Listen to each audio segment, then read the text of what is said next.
Hi, இதுதான் வந்து என்னன்னு பார்த்தீங்க அப்படின்னா, இந்த குச்சி வந்து முனையிலேருந்து ரோஸ் பிளான்ட்டு முனையிலேருந்து என்ன ஆகும் அப்படின்னா அப்படியே காஞ்சிட்டே போய் ஃபுல்லுமே காஞ்சிரும்.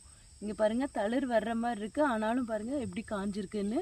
ஸோ இந்த மாதிரி காஞ்ச வரைக்கும் இருக்க பகுதிகளை வந்து கட் பண்ணி பார்த்தீங்க அப்படின்னா வெறும் குச்சி தான் இருக்கும். உள்ளே பார்த்தீங்க அப்படின்னா இந்த மாதிரி காஞ்சிட்டே போகும். அதனால் நம்ம வந்து என்ன பண்ணணும் அப்படின்னா, காஞ்சிறதுக்கு கொஞ்சம் கீழே வரைக்கும் க்ரீனாக இருக்க வரைக்கும் கட் பண்ணணும். ஸோ அப்போ தான் வந்து இந்த பிளான்ட் வந்து பொழைக்கும். அப்படி இல்லை அப்படின்னு பார்த்தீங்க அப்படின்னா ஃபுல்லுமே காஞ்சிரும்.